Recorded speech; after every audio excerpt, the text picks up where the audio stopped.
when you start to realize who these people are, and we are now being programmed with the children, with the ideas of hosting God forms. You know, I'm telling you, got to check out Disney's latest with Percy Jackson and with the Red Pyramid, and it's all about hosting God forms. And even the longest-running sci-fi special, Stargate, also all about hosting God forms. This is where they're at in their understanding of the world, and their God forms are evil and sinister. There's just no doubt about it. They are slasher killer heroes. So if we can look at what they're programming, like V for Vendetta, like Matrix and Neo, these are slasher killer heroes. Batman even became Azrael, the fallen angel, and became a slasher killer hero. That's what they want from you. And so now if we can look at the picture and see, okay, protest is pointless, there's no reason. I mean, I was at the WTO IMO IMF protest back in 2000 of April. And, of course, I watched 12,000 people get arrested at that thing, and no news, no press, no nothing about why the people were there, just that these angry, violent protesters were getting beat up by riot squads in the streets. That's where they want us. So now we've got to understand that point of the puzzle, understand that they're programming this type of mentality into the children so that they will be arrogant, violent children, and we have to turn against that. We have to not rebel. We have to live. It's a tough struggle because we are brought against the end of the world. We feel like we have no time and that we have to do something. And what that does is put you straight into your reptilian brain, and that's where they want you. So the message is to start to find peace and to seek peace in each other and to get to know one another. And this is our time. This is the moment that humanity needs to unite in love instead of anger. Yeah, exactly. In fact, if we start to reconnect with each other and the ecosystem, if we start to reconnect with a true economy based on what we, for example, my great-great-grandfather on my mother's side was actually owned the caravan that went back and forth between the Silk Trail from Beirut, Lebanon, all the way to China. And they would go back and forth. And in those cultures, barter and like eBay, bidding on things was the nature of the culture. There's no such thing as, false units that are actually debt units. We don't really have money. We have, as Ronald McDonald says, and we're going to have him on the show at least twice a month now. We're going to be scheduling Ronald, talking about legal issues, the fact you don't even own yourself. You don't own your education. You're licensed. We don't have a real economy. We have a false economy that makes the global elite super wealthy, trillionaires, and they even hide it. I mean, I hear people argue with me, no, the richest man is Bill Gates. What a pile of hogwash. The richest people are people that run foundations and have control of them, like the Rothschilds and Rockefellers, and their total wealth is literally 2/3 of the wealth of the planet is in their hands, either directly or indirectly through their foundations. And I'm pretty sure Harry Potter's J.K. Rowling has now surpassed Bill Gates. I'm sure. Now, the fact is, these people are what I call for the media consumption, billionaires. But the billionaires are basically, as I say, it's one thing to have a lot of money in the bank account. It's still another thing to own the printing press to make the money, and it's the third thing to own the man that owns the printing press. And that owner is the Vatican. And that owner is the Vatican. And the global elite called the Council of the Druids. The Druidic Council, the Council of the Dark 12 of the 13th being literally the Pindar, they're the one that runs Earth, Inc. as a corporation, literally a non-living thing for Lucifer himself. And one of the greatest challenges, people don't believe that they're in a battle with transdimensional beings that are super intelligent, super malevolent, and have crushed Earth under its boot for untold thousands of years. Well, let's take that one step there. Now, people have spent millions of dollars on CERN, on the Large Hadron Collider. People have spent millions of dollars launching the Alpha Magnetic Spectrometer up to the ISIS, up to the International Space Station, to look for what? Dark matter. And what are they announcing now? Dark planets, perhaps dark beings. And if you don't believe in interdimensional travel and you don't believe in interdimensional beings, then why are we spending billions of dollars punching holes into the other dimension with the Large Hadron Colliders, Atlas and Alice? Right. So let's just say that our science is proving what we're saying here, It is beyond what most people consider reality, even though the reality is right in front of us, or we wouldn't be paying this money into these things. The search for dark matter by the RHIC, the Relativistic Heavy Ion Collider here in America, whose names are Phoenix and Star. I mean, these are, come on, catch on to the system here. Yeah, exactly. These are looking for the dark beings, the dark matter, the people on the other side. So if we don't believe in any of that, then why are we paying for all of it? Well, in fact, it's the real issue, and if you actually know about some of the advanced things like Ron L. Hubbard and others, is that the parallel beings of the Nephilim actually broke through a dimensional window from a parallel dimension and are literally trying to take over this timeline. If you understand that these global elite believe that the return of their, quote, their gods is going to occur after 2012, it's not by chance that these ceremonies are happening in our day. Yes, and then also the programming, as I'm saying, with Percy Jackson, with Harry Potter, with the Red Pyramid, with SG-1, all of that about hosting the gods, hosting these interdimensional entities into your soul. They're teaching this to children, and if you watch, you just watch and see what I'm saying. You'll start to pick it up and understand that they're programming our children into this ritual, and it's a scary thing. It's a death ritual. It's a ritual not just of the death of the population or the ecosystem. It's the death of the soul. See, as I said, there's two things that people need to get grasped. It's like understanding 0-1 in mathematics. If you don't know the nature of what you are as a being, and if you don't know the nature of your universe, both wonderful and ugly, you have no way of surviving the nature of our world, and the future of our civilization hangs in the balance. And that's the real problem here. So that the world is literally run by occultists. The occultists don't read the newspaper, they make the newspaper.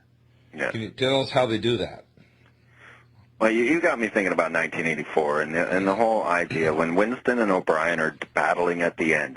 Winston's already imprisoned as we are in this 1984 scheme, but he has not lost because he's still Winston. But when Big Brother finally convinces him that he has to give over everything, and it's through torture that they convince him finally to give up his soul, to give up his true spirit, that's the moment Winston loses. Not when he was imprisoned, not when he was attacked, or even when he was being surveilled.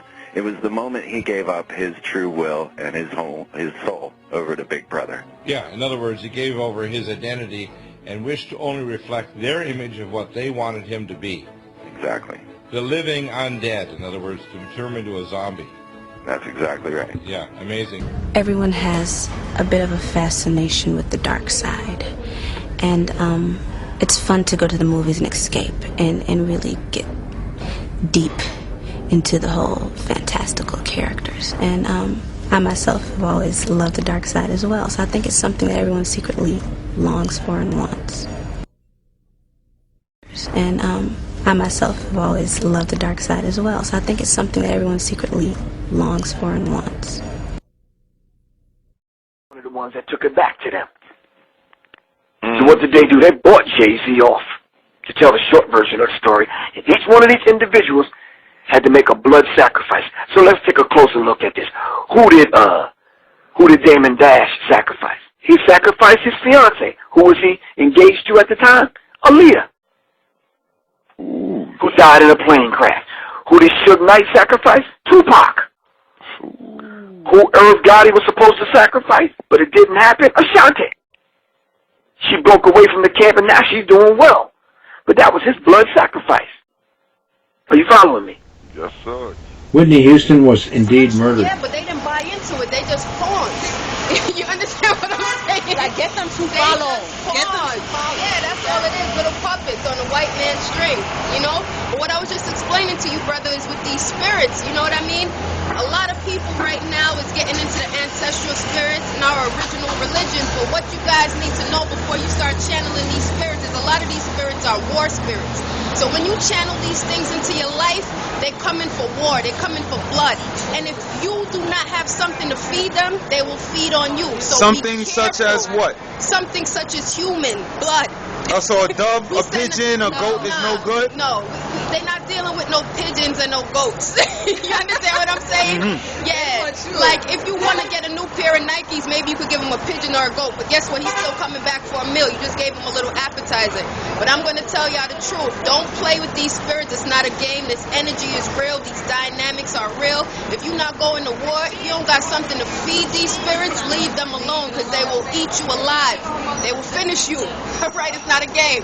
Yo, I appreciate that. Tell me your name and some email info so the people can contact you if they want to question you on that. My name is Ava Toy. You can reach me at manifest981@gmail.com. I'll be very happy to entertain any conversations, any questions on this. It's in my blood, so y'all come see me. And where you from? Where you from? Not America, but where you from? I'm African. That's what's up. Bless up, sis. Yo, I appreciate that. Thank you. Thank you for every the time. All right? Tens of thousands of our children are being stolen every year under false pretenses by these animals to live a life of unimaginable horror, and we're not doing a damn thing about it. We had No Child Left Behind in education. Now in Congress we should call it No Child Left with a Behind. Well, and this is unacceptable. Yeah, it's and unacceptable. these people can kill me, but I hope I inspire enough of my media colleagues to take this forward, because any culture that will not defend the elderly, the infirm, and the young does not deserve to survive. Let's just say this. Your child isn't safe from the global elite. I mean, you've made connections with Prince Charles, Queen Elizabeth, and Pappy Bush. And, I mean, even in light of your revelations, Dave, in both Virginia and Illinois, these CPS workers, how many have come forward, just contacted you in total, Dave, in the last couple of weeks? I've had, they all say the same thing. The police, the prosecutors, the defense attorneys are all in bed, literally and figuratively together, and they said it's one big happy club, and one hand washes the other. There's no advocate for the mother, and it's very rare that these parents get their kids back. They have to know someone prominent to get help. And this is what I hear from these CPS agents, and that when the CPS agent goes into a home, their goal is to make money for the agency. They have an informal, unspoken quota system, and they're supposed to raise so much money, so they're looking to extract your kid from your home. These CPS agents now are motivated by greed, professional greed, and they're motivated by money. And so this is leading to the high number of child extractions happening here all across our country. That if you speak about this publicly, you'll never see your kid again. This is a universal complaint that I'm hearing. I mean, it really is it's the perfect plan, isn't it? I mean, 80 kids have disappeared. You've reported on that show. And these kids have still never been accounted for. I wondered what they were doing at bed check and meal call, and it's amazing. So I think what you're asking me, Sheila, is who's the power behind this? At the middle levels, what I'm discovering is the people might be in a position to know, but they don't want to know. Or they might be in a position to know, but they back away from knowing, but they know what they're supposed to say and not say. I'll repeat what Monica said, that one of the gay fathers, what he said to her, "Oh, we just love your blonde-haired child." And I think that speaks volumes right there in combination with all the other symptoms that I've told you about. How high does it go? Well, George Soros gave $2 million a few years ago to NAMBLA, the North American Man-Boy Love Association, whose moniker phrase is sex before 8 or it's too late, and they actively advocate for pedophilia, and yet our Justice Department just says, oh, well, it's their constitutional right. About the royal family's involvement. Prince Charles has been involved deeply with Jimmy Savile. In fact, actually, I found evidence on my own that Savile actually served as a marriage counselor to Princess Di and her failed royal marriage. Good and Lord. Savile, as we know, is one of the most notorious perverts, and this information's leaked. He used to sneak into hospitals at night wearing his clown costume, and the nurses and doctors would cringe because they knew they couldn't stop him. And it was at children's hospitals he'd visit, and he'd target kids for sexual activity, his own personal gratification. I think the royal family's clearly involved. When you read about this, a lot of the trails lead to the Queen of England. She traffics kids through her groups like Common Purpose. Bush has been implicated by, and I'm saying Pappy Bush, by the Washington Times in an article in 1989. My late friend of the CIA, Bill Pollack, who was the wife of Annie DeRiso, my news director, has told Annie and I for years that when congressmen get elected or senators get elected, many of them go to parties at the Franklin House and they're having sex with underage prostitutes that are part of these child sex trafficking rings. And when they need a key vote changed in a negative situation, say like Obamacare, and you remember how many people changed their votes at the midnight hour to make it pass? They break out the videotapes and they own these people forever. So at a minimum, this stretches into the White House, the royal family. That's how much control these pedophiliacs have over this. And Sheila, we'd be remiss if we didn't tell people that where you find pedophilia, you also find satanic rituals and satanic sacrifices. Many of these kids are killed in snuff films, and if they're not killed in snuff films, they're so drugged up, as Nick Bryant pointed out in his book, that when they do come forward and try to tell their story, no one takes them seriously because of their addiction problems. This is a systemic problem in the top leadership in the world, and no one's doing anything about it. Bohemian Grove ring a bell? You know, when you're dealing with satanic rituals and satanic ritual abuse, Russ Dizdar, he has actually pulled open a lot of cases across the nation where there's children involved, and could be 80 kids at a time. I wonder how do 80 children disappear and nothing to see here, folk. These videotapes of, these very prominent people having sex with young children, you just said their mantra. North American Man-Boy Love Association, sex before 8 or it's too late. And here's George Soros, the collapser of economies, friends to all the presidents and the Federal Reserve people, and he's supporting NAMBLA. $2 million donation, isn't that what you said? Well, yeah, and it's not just him. This is a systemic problem with leadership in this country. And like I said, no one's paying attention. The evidence is overwhelming. The fact of the matter is, this is going on today. There's been a widespread series of crimes, including devil worship, cannibalism, medical experimentations, and, widespread drug trafficking. Pappy Bush, when you investigate sex trafficking, all roads end with Pappy Bush. I can't spend an afternoon investigating this without coming up with his name. He's named too many times. Now, what he's really good at is he's 2 degrees of separation away from revelation and discovery. But, when all the roads lead to your house, okay, the kids are ending up there too. And his White House exploits with the White House page scandal, those are notorious. He was involved in this. The man is an absolute animal. He's a pervert. This is what we're seeing. It's almost like you're part of the club, you're in a secret society, and one of the duties you have as a member of the secret society is to facilitate or participate in, or both, the sex trafficking of children. It's almost like a rite of passage. Some of the people, I suppose if I want to get sued into the Stone Age, I'd start naming names here, but some of the people move up in the globalist hierarchy by transporting kids. It's kind of like the chauffeur for the mafia. And then they earn their stripes there, and then they move up to a higher level. Satanic rituals are involved in this. No, there is a connection. Think about what Rockefeller wants, depopulation. Wink, wink, nudge, nudge. That's how corrupt these animals are. Should we be surprised that so many of the elite are involved in child sex trafficking?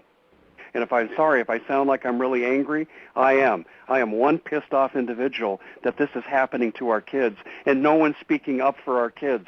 Organizations and people inside our government are using their positions of power to help provide the children for these sick people who would purchase or sell them. It has gotten way out of hand. I know in the UK it is way over the line, but it's a touchy subject. It's a hard subject to talk about. A very important, sad, sick topic of the CPS, the child sex kidnapping rings, and really hit the nail on the head. Well, this is really interesting. I emailed a producer the archive to put into our system, and there was some very strange things that happened, and our archive disappeared off the server. So I thought that was really interesting. So the child sex trafficking associated with some of public officials and more nefarious tentacles. I mean, that is the bottom line, and it's just interesting that our archive is nowhere to be found.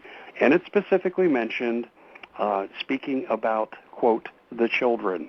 Well, the only time I've talked about the children publicly in recent memory is about child sex trafficking. And I ran an article last August, and I said, this is coming.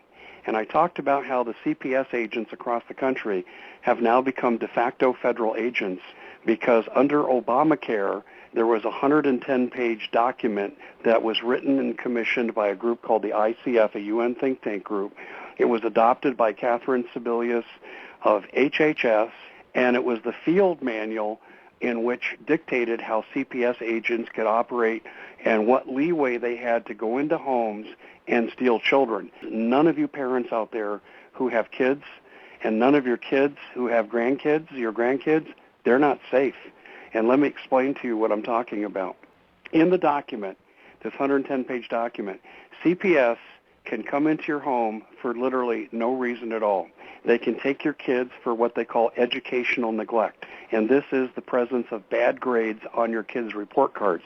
Yet I read this document from cover to cover.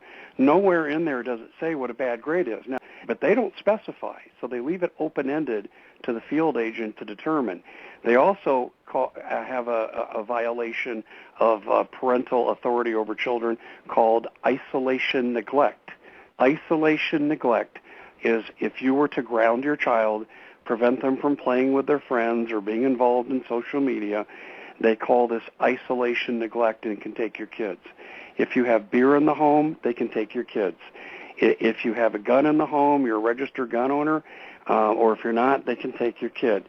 There is no end to what they can do. If your child has missed 5 days of school in any 1 month, they can come in and say that's educational neglect and take your kid. So the CPS agents now are acting with extreme fervor.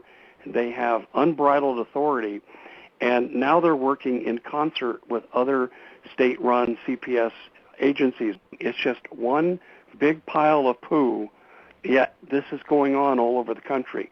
Since I first ran this story in the 3rd week of May, I have heard from disaffected CPS agents all over the country, including in Virginia, and they said this is par for the course. Many of these foster children disappear, as Nick Bryant so eloquently wrote in the book called The Franklin Scandal, and this is how many children end up being sex trafficked. And then later allegations came up and said he was also involved in child sex trafficking. He was murdered 2 months before the election, and the smart money says Stevens had to be taken out, so this information didn't surface during the campaign. They like to go after the poor and the minorities because they typically don't have the resources to fight back. This is government in action, and it's all one big incestuous ring. The police won't act on reports of sexual abuse when they have the evidence. The county attorney ignores it, and the CPS and the DFS, Department of Family Services, they're facilitating these crimes. But totally gone is any pretense of any due process and following the rule of law. So essentially parental authority and rights hang by a thread under Obamacare regulations, like I said, innocuous behaviors like poor grades. It's well chronicled how perverted and pedophiliac, I mean, let's think of the inbred Illuminati kingpins and how well chronicled it is what they're involved in. I mean, it really is it's the perfect plan, isn't it? I mean, 80 kids have disappeared. And define what we're going to talk about, right? So the first thing that I would premise everything is that human beings as we know them today and human beings 100,000 years ago or 50,000 years ago or 20,000 years ago were basically the same. So we haven't changed. So if you take someone from the Paleolithic, right, and you give them a haircut and you put them a business suit, then you can probably put them in a subway in New York City, and if they're quiet and they don't freak out, they're gonna just go along, right? So techniques to appeal to the emotions of people 20,000 years ago and today will not change greatly because our nature is still the same. So what I think that has happened is that these techniques during the last 10,000, 12,000 years what happened is that they've been perfected. So let's start by defining what we mean. So we're talking about magic, black magic. So let's start by defining what black magic is not. So there are two things that come to mind when you think about magic. And when I when I tell people that I study magic, right, they laugh at me because they think that what I do is I do a circle with a pentagram in my room, right, and start invoking demons, or that I have a little box of tricks with a hat, right, and I put a tuxedo, and then I get a rabbit out of the hat. So those are the two things that come to mind when you talk about magic. One is Harry Potter, and the other one is the trickster, the magician with the tuxedo and the little magic wand with white tips. That my daughters have one, by the way. It's floating around here, but I don't do that kind of magic either. So that's not what magic is. The definition of magic and the word magic comes from magi. And magi is the name of a caste of ancient priests. And that's all that magic means, is the name of a caste of sorcerers or of priests in antiquity. That's the three magi that show up to see Jesus Christ when he was born. That's what they refer to. The wise men from the east. Three wise men, exactly. So that's what it means. It's only that. Now, in the definition, right, like the other side of the definition is these wise men, what they knew was how to manipulate supernatural arts. Now, in order to see what that means, right, so what is something that is supernatural? What is a supernatural art? So if you see a definition of the word supernatural, it comes from super naturalis. So it means something that is beyond or above. That's super. Naturalis in Latin means nature. So something supernatural is something that is above or that is ruled by rules that or laws that are above or beyond nature. So this is something which is above or beyond the natural physical world that we the see physical and touch. world, exactly. So what is above the physical world? Or there are two things that you come to mind when you think about what is outside of the physical world, or three things. The first one is what people have in their heads, right? So they start thinking about ghosts and demons, and when you say supernatural, that's the first thing. So that's your layer that we have to know. That's only a story, so you don't question it anymore, and you get scared by the demon or whatever it is, and then you move on. So there are two things that come to mind when you think about something that is supernatural or outside of the physicality of reality. One is the mind. And if you think about it, our mind perception is not physical. Consciousness is beyond the realm of nature, of the physical things. So it's a different dimension than what is down there. The other thing is the creations of the mind. That's supernatural. So when we create a convention, right, and you do a parade or you do something like that, that's something that is, it's expressed in nature, right, because you get a bunch of monkeys parading down the street with costumes and music, but that thing is totally arbitrary. The logic, the internal logic of what is happening, that ritual, is outside of nature. It doesn't have any necessity. It doesn't happen by necessity or nature. It's ruled by conventions and human rules. And those conventions and human rules are supernatural, meaning they transcend nature. Yeah, it's not a physical thing, but the idea and the spirit behind what's happening is due to people's thoughts, the ideas that have been put into everybody's heads, and they're all doing the same thing. Exactly. So if I take a rock, right, and I drop it, the rock is always going to fall because there is a natural law and a natural force that drives the rock to go down, right, to fall. Yeah. However, in the States, say the Thanksgiving parade is something that is completely arbitrary and conventional, and it has nothing to do with it doesn't have any it's not predestined to happen based on the rules of nature. It's something that is a supernatural creation or artificial creation, which is another word for supernatural. If you think about it, artificial and supernatural are in the same. Basically, what I'm trying to say is supernatural in the sense that I take it is in the sense of artificial. It's the same thing. So we've come in on this subject before, but something like a business, a corporation, that's in essence, you could call that a supernatural entity as well, because it's an idea that's cemented in people's heads. Any human institution is a supernatural entity by definition. So the term, the technical term to create an institution is to do an incorporation, which corporation means comes from the Latin word corpus, which means body. So to incorporate is to give body to this entity.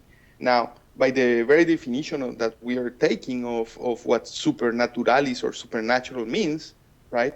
Then a corporation is the incorporation of a supernatural entity. What you're doing is you're creating an entity that didn't exist prior to the ritual or the manifestation. You're manifesting something that lives in the psychic realm, right? It was an idea of some people or a convention. We're gonna come together and we're gonna make a corporation, and then that thought is manifested in reality through certain rituals. Which is, now, correct me if I'm wrong, but that's like conjuring a spirit and putting it into a body, a physical. That's exactly what you're doing. You're taking psychic energy, which is the ideal or the idea of the corporation that you have and the intention of what you want to do with that incorporation, right? And now what you're doing is you're manifesting that in reality. Think about, I don't know if you in Norway, you have Starbucks. Yeah. That thing has plagued the world, right? Yes, everywhere. So think about what is a Starbucks? Where is a Starbucks? So is a Starbucks the store at the corner of your neighbor? No, I don't think it's that, right? Is Starbucks the people that work at Starbucks? No, that's not. They're just is a bunch Starbucks of people. the logo of, no. So point at Starbucks. You cannot. That Starbucks exists in the minds of the community, of the collective. That's the only place where it is, which is it's a supernatural entity. It's outside of the realm of the three dimensions. Now, it's in psyche. Exactly. What really interests me is how did that thought get into our minds in such a way that we accept it? Now, Starbucks is a great example. The closest I can think of to prove that it exists is to find a piece of paper, which are the Articles of Incorporation, I think they're called, where something's written that's down, you need, right? and there's a stamp. That's a ritual. So think about how did Starbucks come into being?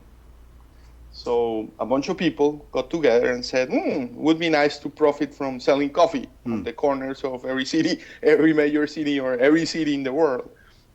So how do we do that? So they got together and said, okay, so what we're going to do is we're going to agree that we're going to get some people that are going to work for us, and we're going to convince them that they belong to this thing that we're going to create, and that they're going to profit from it by showing up here every morning at the corner of this street and this one with the keys of the manager, say the manager of Starbucks, right? He's going to show up there with the keys, and he's going to open the door, and he's going to come in, and he's going to brew coffee, right? And the smell of the coffee is going to come out, and people, because coffee is highly addictive, then people are going to get the cravings for the coffee. And every time they see the little mermaid, the symbol of the siren that represents the logo, the sigil, which is another magical word, what's going to happen is that thing is going to be bounded to the idea of the coffee, and it's going to invoke or evoke the supernatural entity, which is the idea of Starbucks, and the glands in you're going to start craving for the coffee. Yeah. So think about this. It's very strange, right? Because what you're doing is, and this is the trick, or what magic exploits, or not exploits, because that has bad connotations. What it utilizes is an ability that we humans have, and is the ability of imagination. So we humans are able to imagine things, but then we're able to take those things that we imagine and manifest them in reality, right? So I don't know, imagine you're gonna invent a pen. So before the pen exists, you have to have the idea that, oh, I would love to have something that is like a little stick or something that I can scribble things down. So before, out of necessity, in order to have this physical thing, there have to be something outside of nature in the psyche of someone that was the idea of this pen, and then through his actions, he was able to embody it by changing his behavior. So at some point, this person who had the idea of the pen, what he did is he first dreamed on it, or had the idea, somehow it came to his head, to his psyche, and then as time went by, what he started to do, he started to move his body, right, and his corporality, his physicality, into creating the first pen that ever was there. So it starts with an idea, with the mental, with the psyche. So and then with the we action. live in a world of imagination, exactly, but we have bodies, and our bodies are to manifest our psyche in the physical world. That's what we do. And think about it, it sounds like a magical process, but I haven't said anything that is not scientific in any way. Exactly. We're still we're not cuckoo here. We're not crazy. We are talking literally. We're thinking about things in a slightly different way, but we're not saying anything that is outrageous or right. Yeah. It's simply a different way, a different perspective to look at things. So, Jose, sorry, I'm going to have to stop the camera now for the chip is filling up. Okay. So we're talking about how magic works, right? Yeah. Would you say? Yeah.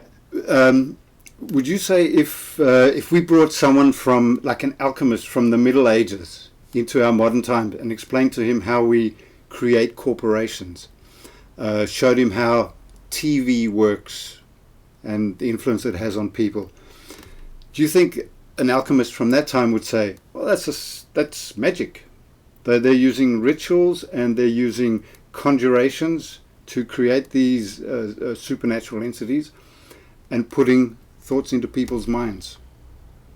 Yeah, of course, because as I was mentioning before, nothing has changed. The human nature hasn't changed in the last 20,000 years. So the way we operate is always the same, and we are magical beings. And what do I mean by that, right? It's not that the Peter Pan fairy thing. No, what I mean is that we are beings, as I was explaining before. We live in our imaginations. So the beginning of the world, the beginning of our reality happens in our heads. The conception of everything comes out of an idea first, and then it is manifested, or we act upon that idea, and we manifest that idea in reality. But the origin of what we do everything starts in our heads. So if you think about it, by manipulating, or if you know what are the rules of two things, one is manifestation, and the other one, the rules that regiment the psyche, then you can control reality. And that's what magicians do. So what magicians do is they control elemental forces, which are the emotions and the feelings of people. And then through that, what they do is they change their behavior. And then by doing that, what you can do is manifest something out of other people. Because if I can seduce you, so I can make you do something for me in two different ways. One is I can force you to do it for me, or I can seduce you to do it for me. And those are the two different techniques that I have in order for you to work for me. Now, yeah, go ahead. The forcing people to do something is pretty obvious. There's not much discussion about that. But I have this feeling that often I feel manipulated if I watch TV, or often when I read a newspaper or something like that. I get the feeling that somehow I'm being tricked into believing something that's not true, based on something that doesn't really make sense. Like that an idea or a belief is being put into my subconscious. And my conscious mind is not really getting it. It sees one thing, but it's as if something else is being put deeper in to my conscious mind. And I found myself in the last few years where I've been looking at this and questioning things like you were talking about earlier, that I found that I had beliefs and ideas that when I started questioning them, they kind of crumbled, because I thought, well, I didn't know where they came from. Do you have anything to say about how you can introduce ideas, belief systems into people without them actually knowing? Right. So everything at the end, they try to tell us that we're rational beings, but we are not. We are emotional beings. What defines humans is that we have the capacity to feel. And to feel emotions, very complex emotions, and the capacity to imagine things. So we have those two things that make us totally unique. Is the idea that we can imagine things and that we have feelings. So by manipulating those two things, by exploiting those two things, I can make people surrender their will and their lives and their souls and give them to me. So I'll explain to you how it works. But let me go back to the first question that you asked me, and is where did this all started? Yeah. And how did it come about? So my contention is that this process started a long time ago, say 15, 20,000 years ago, when humans started to become sedentary and start to cultivate. So I think this is a prerequisite, or magic is the instrument by which you create society or culture. And think about a word that is, again, we go back to language all the time.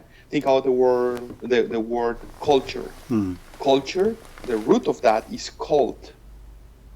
And cult is, in other words, like cultivate, occult.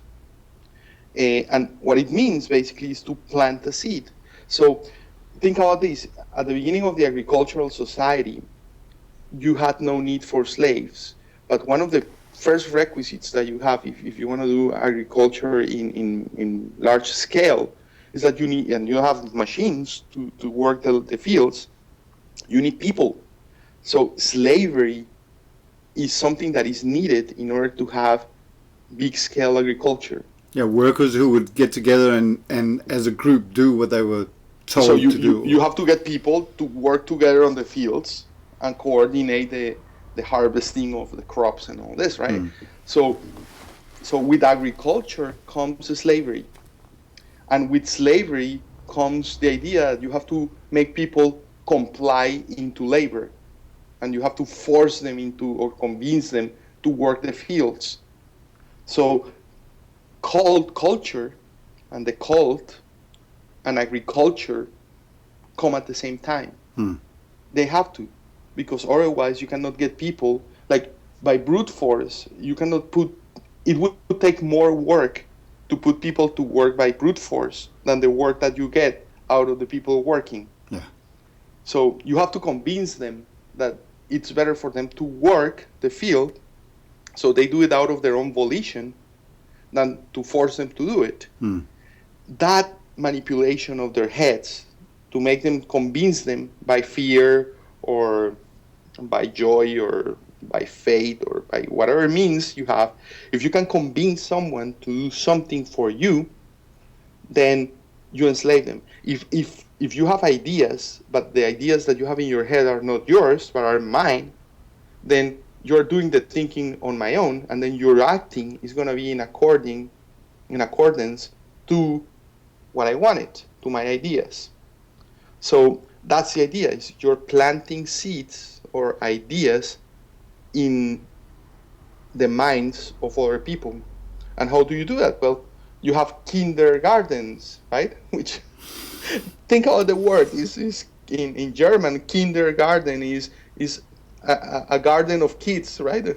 So what you're doing is you're taking the kids and you're seeding them, you're planting different ideas on them, and that's what they're gonna be when they grow up.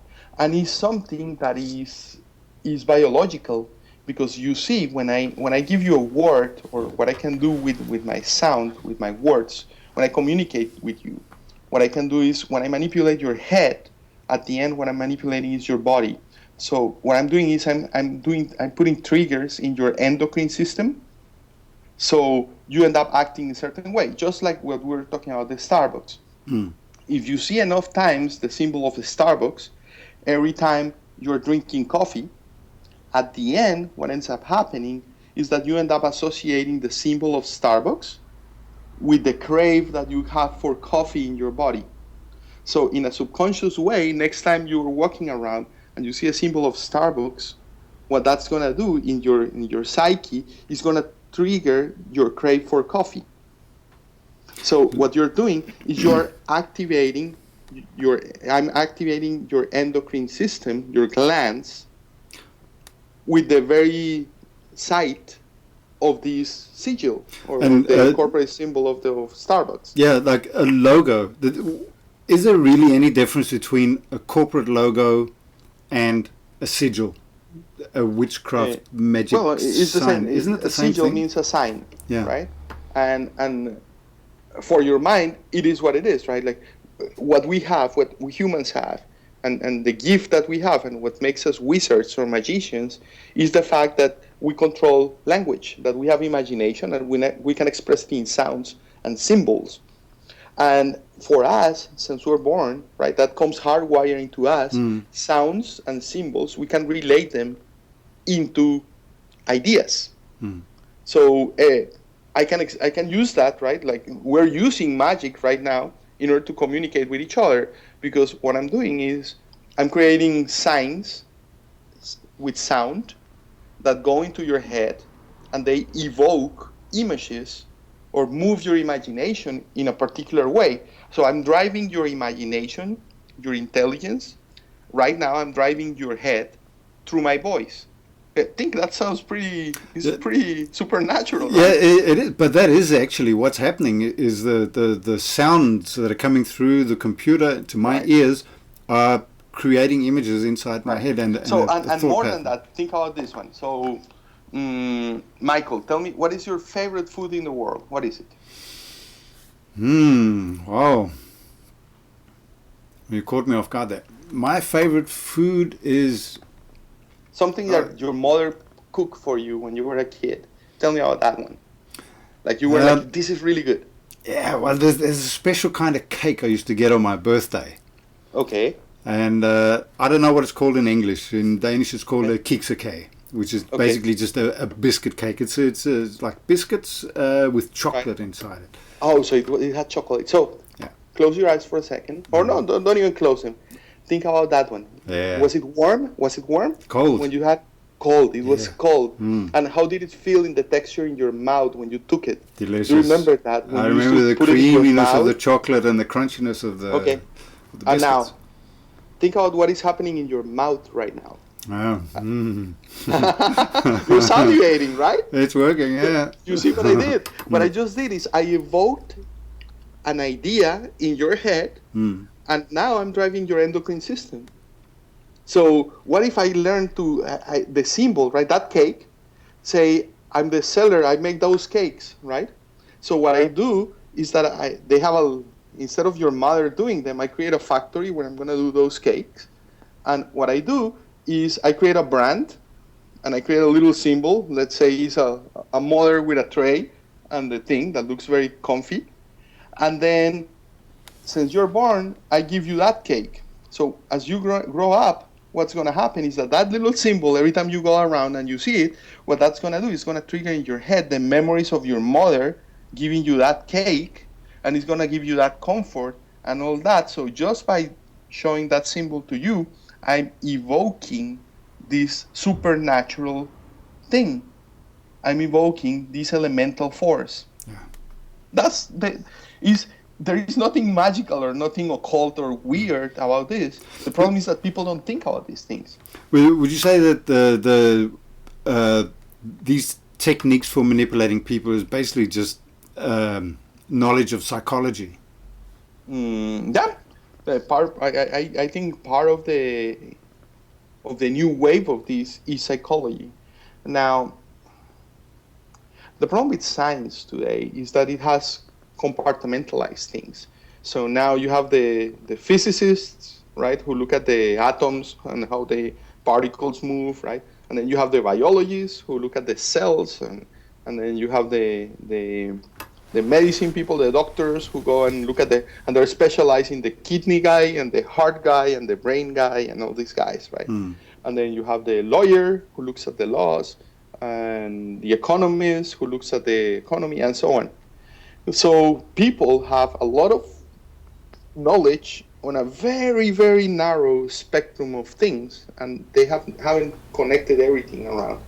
Now, what ancient people, and not everyone, in antiquity, 99% of people were serfs and peons, and they didn't know, they were starving to death, and they didn't know anything. But that 1% of people who were the people who controlled the top of the pyramid of that society, they were very wise in one thing, and it's that they didn't compartmentalize knowledge into different corners of things, but they have a holistic approach to things. And so the study of nature and the study of the psyche and of society, they were not separated like they are today. So right now you have something that is psychology, but the psychologists don't talk to the sociologists, and they don't talk to the biologists, and then physics cannot explain the mind, and so you have all these things that have happened, right? Compartmentalized knowledge, you have that. These people in antiquity, they were able to have a holistic approach to everything. So I hesitate to say that magicians today are psychologists, because I think it encompasses more than just the plain field of psychology. It's broader than that. But in a sense, it is. Yeah, they definitely have a fantastic, fantastically well-developed understanding of the human psyche and how it reacts, how to use it. Absolutely. I think more than the psychologists, the politicians have a great sense to how to see that, right? Or people who work on advertisement. They have a great sense on how to do that, how to sell the car, how to, what you say when you watch TV.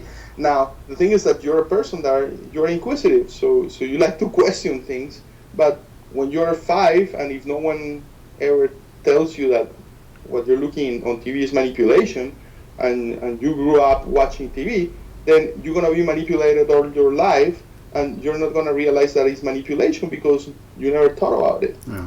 So the first step to realize what's happening is to question things. Great. I'm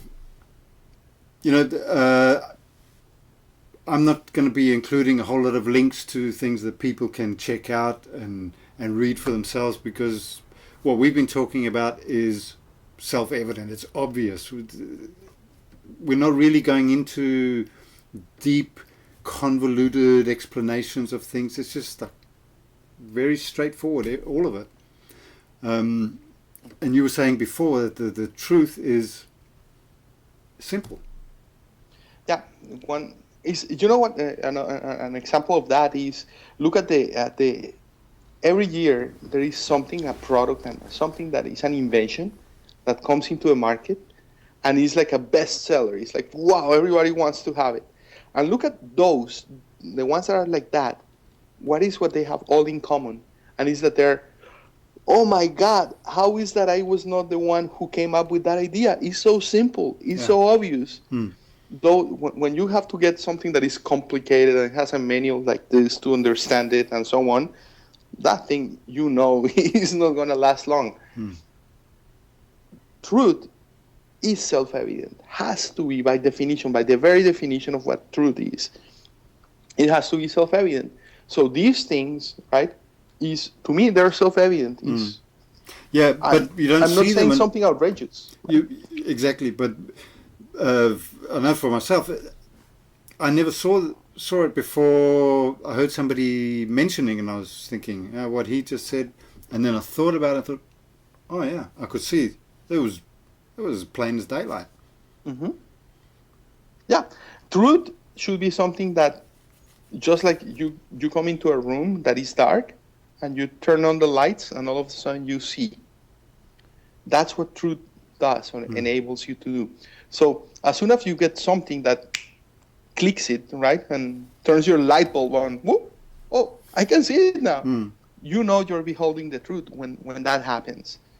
Yeah. The problem is that, I mentioned this to you in a previous conversation that we had, right, and it's a cliche, and it's that the last one to know that he's surrounded by water is the fish, because he's in the medium all the time, and he doesn't perceive it. That's why traveling is so valuable, because you're removing yourself from your water, your medium, and then you can really notice what happens around you, because you're aware of it, because it's new for you. So your senses are up. So I think that the problem with the truth is that it's so obvious and so self-evident that most of the time you don't see it, because it's always there, present. But as soon as you see it, there is no question that it's the truth. You cannot. It's more, if you have questions that that's the truth, it's probably not, because things are obvious once you see them. And the other thing that I was telling you is that the explanations that I try to find for things, if I cannot present them to my 10-year-old and my 12-year-old in a comprehensible way for them, then there is something wrong with the explanation of what I'm giving. Yeah, it should be simple. I don't understand it well enough yet. Yeah. Exactly. Now, Jose, if we were going to, just to kind of round off now, if we look to the future, you think about, well, how do we move on as human beings, as a species? How do we attain freedom?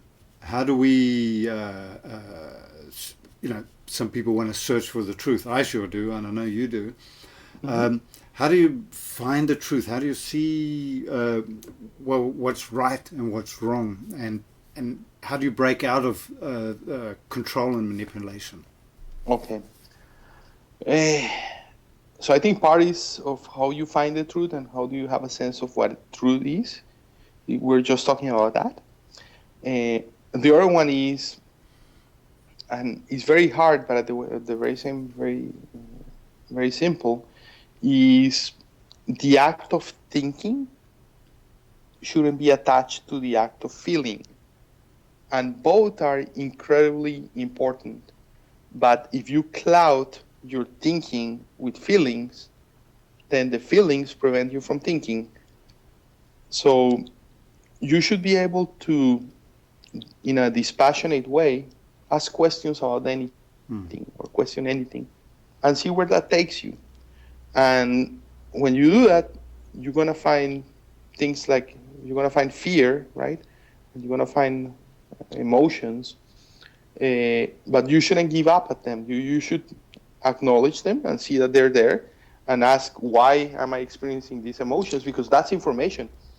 When you're thinking about something and that evokes certain emotions, well, why is that those emotions are attached to that idea? And that starts giving you hints about things. Now, how do you detect what is right and what is wrong? That one is, I think, that what the blinds and the controllers have really screwed us up with is that, because the moral compass, you know where it is? here. So you don't find what is good, what is right, and what is wrong with this. You can find what is logical and what is illogical with this. But what is right and what is wrong, you find it with this. And that's the part that we neglect, and they want you to neglect, is your own sense of righteousness, of what is right and what is wrong. And just because it's my job and people do it and everybody does it, it doesn't mean that it's right. And I think that's your heart is the most neglected part today. And they manipulate your emotions, and they give you substitutes for that internal force that tells you what is right and what is wrong. And if you see someone dying on the street of starvation, at the very bottom of your heart, you know that's wrong. That person shouldn't. Other suffering, pain of other humans is wrong, and you know it. And everybody knows it at the bottom of their heart. And they create rationalizations and ideas and explanations of why that's wrong. And why that's the way it should be. But at the very bottom, compassion and love and what your heart gives you is something that you cannot explain with theories. It's something that you feel, and it's what you make you a human being. So that should be the ruler of life, should be your heart. What would you say to someone if you had just one sentence, or say two, to someone who thinks, "Oh, little me, what can I do? Anything I do won't make a difference. I can't do anything really. I'm no good." A lot of people feel like that. They don't see themselves as having any kind of function outside of the collective. What would your words be to someone like that? Well, if you think you don't have an influence in the world, do a little experiment, and is go outside and be kind to others and see their reaction to you. And be not kind to others and see their reaction to you. And then you can come back and tell me if you don't have an influence in the world with your attitude and your kindness. This is a goal that we're really pushing now for the release of these teleportation technologies and to move beyond the fossil fuel world. And the only reason that they're not is that Donald H. Rumsfeld, back in 1971-72, who was a member of the Richard Nixon cabinet, as well as Henry Kissinger, who was the national security advisor, said that this is going to maintain a military secret so that the United States can deliver its troops to the battlefield by teleportation anywhere around the world it wants to. Alfred, I was coming to that. I was just going to say that to you. That would be one of the most important applications for them, wouldn't it? That's all they would think about. Yeah, we can get armies overseas in 4 minutes. Bang. Yeah. And this would virtually transform our world into a paradise planet. You would no longer have oil wars. You would get rid of a major source of pollution, which is fossil fuel. Look at what China's bringing online now with the coal, with all of these new energy sources that are what we call quantum access. This is accessing the quantum of energy of these new Tesla-based energy sources. And there's no reason for these military intelligence agencies to hang on to these secrets, which they have for over 40 years, because it's killing the planet and it's killing humanity. And there are minority factions that want to do that, want to kill the surface-dwelling humans. They call them surface dwellers. And all of the evidence there is based on replicable scientific experiments. What we are in now, yourself as Richie, myself as Alfred, we can call ourselves avatars. All of us humans, all of those listening to this program, all of us 7 billion on this planet, what we are is we are time-space avatars inside of a time-space virtual reality that's a time-space hologram, where time is one of the dimensions. It's composed of multiple timelines. The good news is this, that as of December 21st, 2012, the holographic timeline that humanity has been on has shifted from, I would call, a duality consciousness-based timeline, in which you can call a catastrophic timeline, to a positive timeline. And that's why all these end-of-the-world scenarios have not occurred, and why all the false flags that they're trying to get off the ground, like World War III, they don't have traction for, because as of December 21st, 2012, the portal, the interdimensional portal at the core of our universe has started to broadcast waves of unity consciousness, which is we are one. Duality consciousness is I win, you lose. And that's what the Matrix has been operating under. And as of December 21st, 2012, is shifted to unity consciousness. So any plans, organization, attempts, thoughts, that are trying to impose duality consciousness will not prosper. And individuals, thoughts, organizations that are in unity consciousness gain traction on this new holographic timeline. The other good news is that this being a virtual reality, and I being the avatar Alfred, you being the avatar Richie, we have our 7 billion fellow avatars here. Each of us is connected to a non-local soul, which is based in what we call the interlife dimension. That soul can be leading multiple lives in multiple virtual realities, not only as humans, but they can be leading it as intelligent fish or other forms. So this is a very advanced form. And what souls do in the interlife, also between lives, is that they have very important functions co-creating the universes that they incarnate into. There's a recent paper by 2 scientists at Stanford showing that they were asked how many universes are there in the multiverse, and the response was, there are so many, it's humongous, and the human mind can't even comprehend. But if you went to write that number out in 12-point type, that number would be more than 260 million miles long. Wow, that's many universes there are in the multiverse. So we are in a humongous reality, each of which contains so many intelligent civilizations that we couldn't comprehend how many. Basically, this is a spiritual, I would call it a struggle or a war between matrix forces who want to keep as many souls from moving up in density of consciousness, from being trapped in, let's say, lower third density where they are now, and moving up the ladder of consciousness where they would no longer be subject to. And so money was actually invented as a form of control. It's a form of control that if you research it, it goes back to the temples of Babylon and even before, where it was used by the Mardukian priests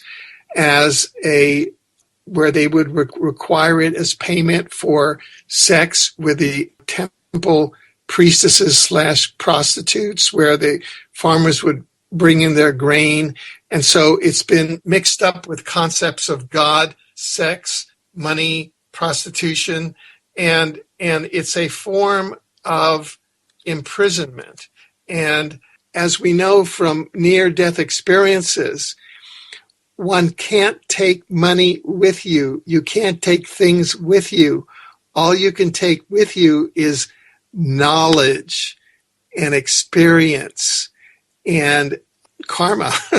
Yeah. So that's where one should concentrate one's one's energy during life. You see, at this time is the coming together of spirituality and science. And this is kind of the culmination of this play, right? Because we are on a timeline that has a script. We're inside a virtual reality. To put it simply plainly, we're inside a video game. It's like you came in, you have your pound or whatever it is, and you put it in there, and you're playing the video game called life, right? And now we're coming to the culmination of that video game. Occult means hidden. It derives from the Latin word occultus, which means hidden. It all means hidden. Secret society, occult, hidden. Mystery, Babylon. Revelation 7, chapter 17, verse 5. And upon her forehead was a name written, Mystery Babylon the Great, the mother of harlots and abominations of the earth. This is how it all connects. Lucifer is called the light bearer. Lucifer, the light, the morning star, son of the morning star. Lucifer, the light. These people do not worship Lucifer. They do not worship the devil. They do not even worship a god. Go to churchofsatan.com, read their article. What the devil?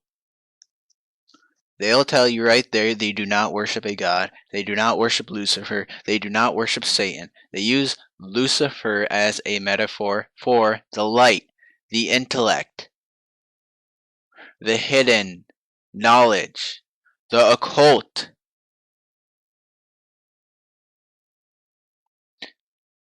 The knowledge that the horrible and cruel God was leaving from mankind in the Garden of Eden.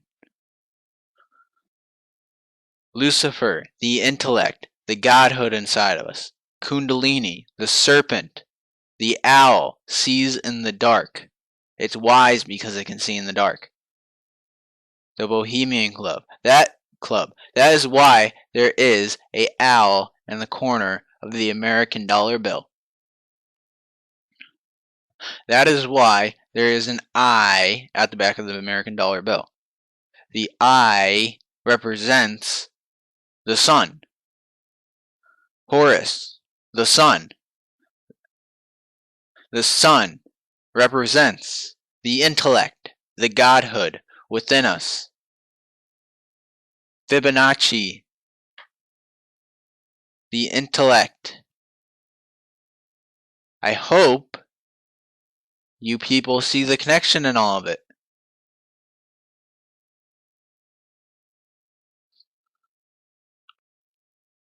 There is no hidden knowledge. God does not hide anything from you. Lucifer is the one who hides stuff from you. These people, the illuminated, dark men who control this world, are the ones who are hiding the knowledge from you, because the hidden knowledge is actually how to control everybody else.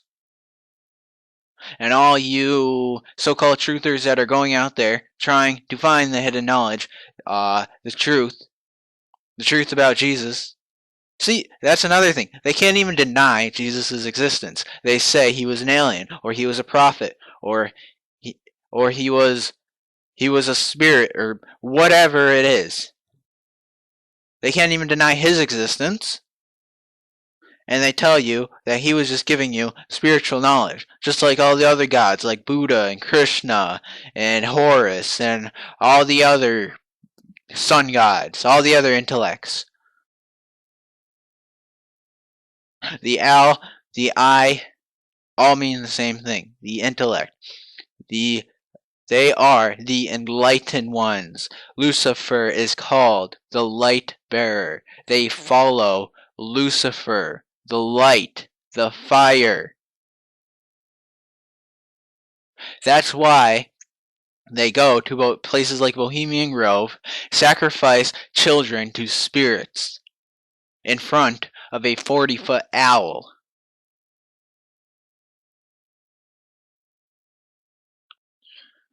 The tree of good and evil meant the intellect of knowing good from evil, becoming a god. Who is the source of morality in this world? God. Is man the source of morality? Look around you. What do you see? War, war, war. Murder, rape. You want to make man God?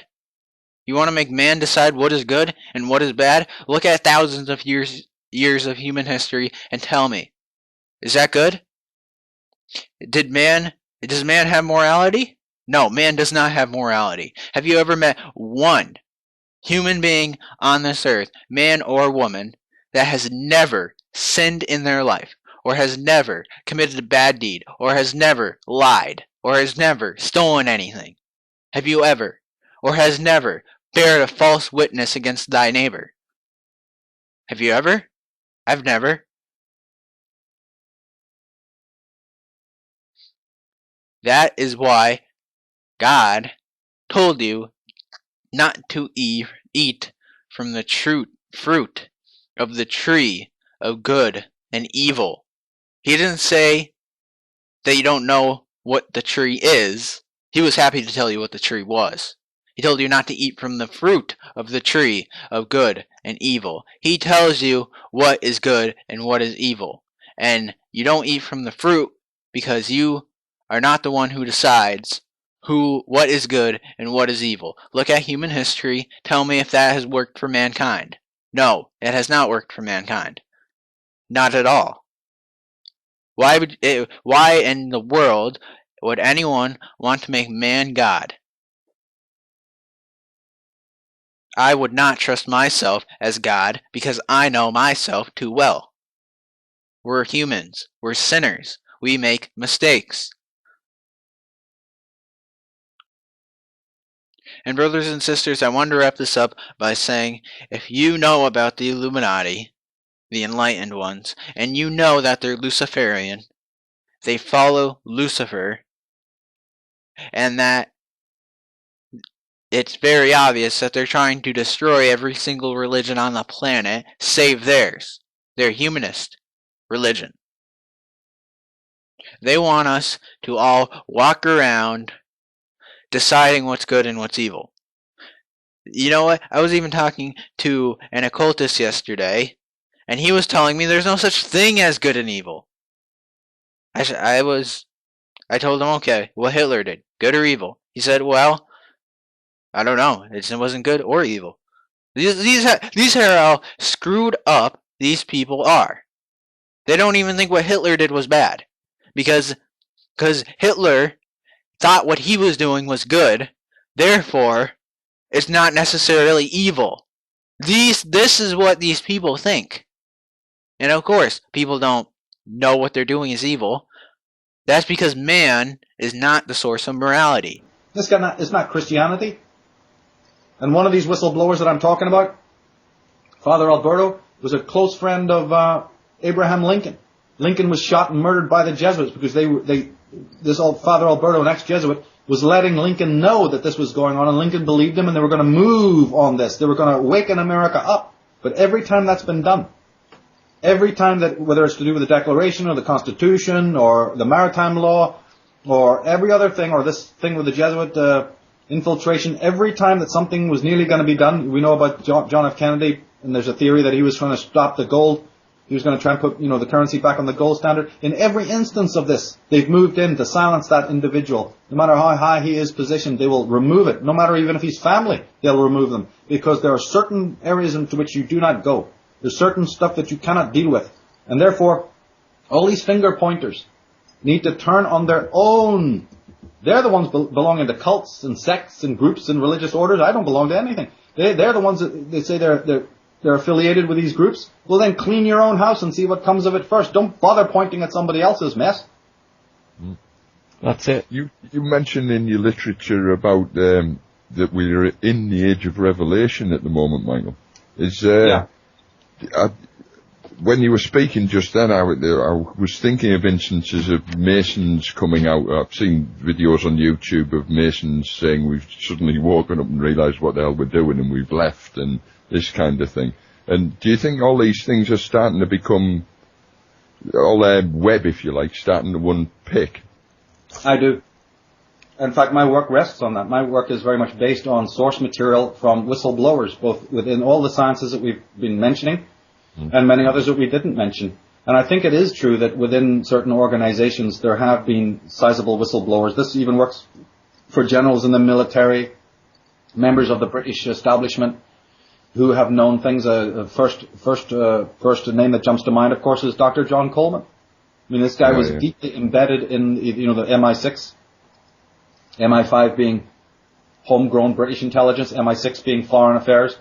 This man saw with his own eyes. His story started in South Africa where he saw for your eyes only documents and even higher status of secrecy documents. He again, by accident, happened to see these documents that showed him, oh my God, the British government is not in South Africa for the reasons that we're told. These Mugabes and these communists are not enemies. They're being put there by the very people I'm working for. Boom! Your life changes forever. Your vision of the world changes forever. What happened to my life when I discovered that the so-called freedom fighters of Ireland, not all, but some of the top brass behind these so-called Republican movements were not only Masonic, and this goes right back into the 1700s with Theobald Wolfe-Tone and Thomas Russell, and those characters, but it goes up into the more 19th century with these creatures like a De Valera and many others. These people, I have a strong belief, were already in bed with the British establishment. I wrote that in my article on the occult history of Ireland. That's going to be another bonus for the DVDs we're talking about earlier. This will be in that. There'll be a bonus disc on that as well about the occult history of Ireland. So what do you think my life is when I suddenly realized, conflict control, it's right there over the Masonic headquarters, and no better place than Ireland can you see it in working. And it's an incredible story, that just alone, of how they to divide and rule that land. Not just the Jesuit presence that controls a lot of it, but the very fact that the British establishment paid henchmen to pose as Republicans. And there's an incredible story there, you see, that connects to the Carbonari, a very important occult secret society, which connects to the French Freemasons and all the rest of it. That'll be fascinating reading that, for me at least. And it just connects to your point. Yes, I learned that from insiders. One of the insiders, you're talking about Madame Blavatsky, one of the reasons why I love her is because she was just a woman. For the very fact that she was one of the most brilliant women that's ever existed. I don't agree with everything she says. In fact, I only agree with a certain part of what she says. There's a lot of other things that she theorized about that I have no time for. But the fact that she was a genius woman, and another one I'll mention when it pertains to secret societies is Edith Starr Mill, Lady Queensberry. It was like a god, like you see in the film The Godfather. She was married to a statesman. She was just basically a glorified housewife. They had sort of like, statesman. Yeah. She couldn't believe her ears. Her journey started when she used to listen to her husband and these statesmen coming by and smoking their cigars and talking about and laughing at the way the whole tripartite governmental systems of England back then were. And she heard all the stuff.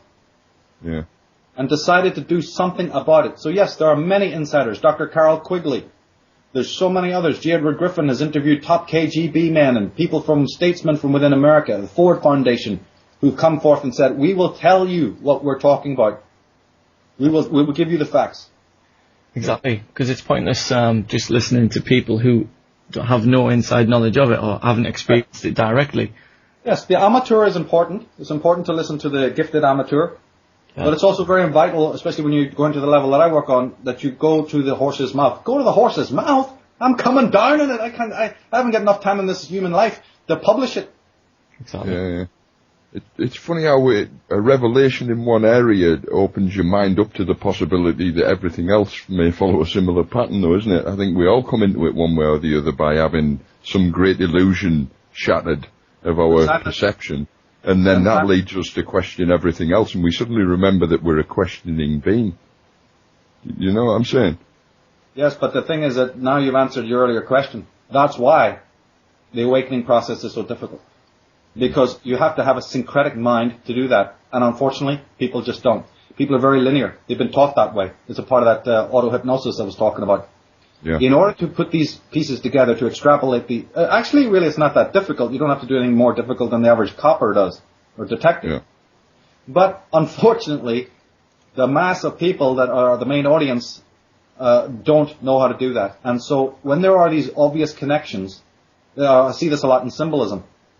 I've tried to bring symbols together, kindred symbols together in these various presentations, so that just by the fact of bringing them together, that's an amazing revelation, because then people go, wow, I never really noticed that before. So it's these controllers use the fact of time and space. They use the fact that we're very linear. We don't have these syncretic pattern recognition skills, you see. So this is another one of the reasons why it's a long haul to convince people of these facts. Yeah. Yeah, that's it. It always is. I mean, people just want a quick answer. They want to know who's doing this, who's doing that, and they want to know someone to believe and someone to follow and someone to walk behind. And it does bother me now and again to see sort of, you could call it idol worship, but it's sort of, it's been called parroting, the truth movement, or parroting the leaders of the truth movement, so-called. And I think it's about people, they have to consciously decide to walk their own path, because if you start just following other people, then it's going to cause you problems. It's not going to get you anywhere, because... Perpetuation, isn't it? Yeah. It goes right to the heart of the Theosophy movement and other movements like that. A gifted genius, unique in the world. These Illuminati creatures know that such people exist, and they give them a bit of room. They want to see what they'll do. They know that every great idea comes from a gifted genius, like a Thomas Taylor, like a Madame Blavatsky. Let them build the foundation. We need their chi. We need their energy. We need them. Okay, now they're doing their thing, and either they themselves go insane or mad or die or get lost down another cul-de-sac, or we buy them off, or they just continue and then they die, and then we take it over. When you're dealing with institutions, you're not dealing with an individual. When somebody says Theosophy, God, do you know what that is? The tentacles that had? Oh, what on earth has it got to do with Madame Blavatsky and her short interim on this planet? There's an entire edifice there. They waited for her to create this scintillating thing that was dedicated to humanity. One can argue that even Masonry falls into this category as well. But certainly with Theosophy, they wait for a genius type to come along and create something wonderful. We see it every day in music, for goodness sake. I mean, how many Gibson Les Paul copies are there out there? I mean, come on, let's get with this. How many versions of shampoo or whatever, they take an original idea, a brilliant concept, and then it gets completely duplicated and cheapened all the way down the line. It was nothing more different than these institutions. These institutions were then infested with these dukes and these Fabians who had a political agenda, as I said, and they said, look, this organization has already helped to galvanize some very high-minded people, so it's just a matter of us sneaking in there and changing it and tweaking it and having these people come on board. That's basically what happened. There's even a Christian writer, James Gardner, who wrote a very good book called Unholy Alliances. He admits that Madame Blavatsky was swept aside by these other people, by the Annie Besants and the Alice Baileys. Again, all top-level Masons, you see, who used this woman's works. Russia has a planned population of 0 in 6 years. This area is meant to be destroyed. So all of the immigrants are being moved in here, being given as much fake money as they can to destroy the economy, and then they will obliterate this area.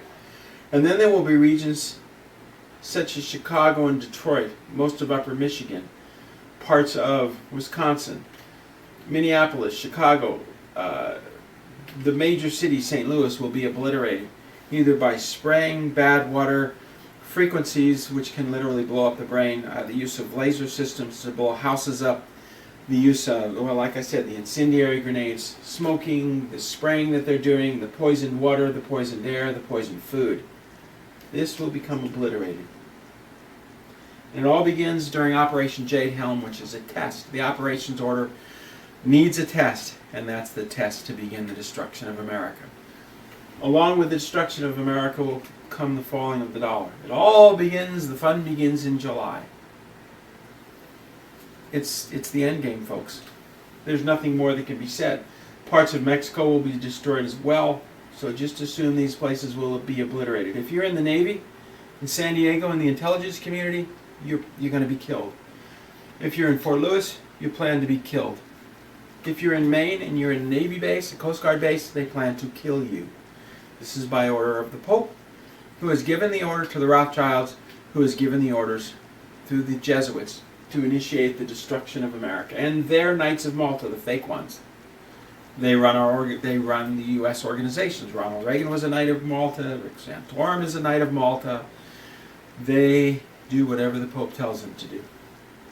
Welcome to the decline of America. In 3 years, their plan is total destruction. From the Shenandoah Valley all the way over to Philadelphia.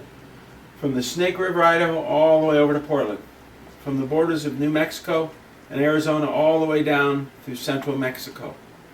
And even into Vancouver. That's why they're allowing the Chinese to take over Vancouver.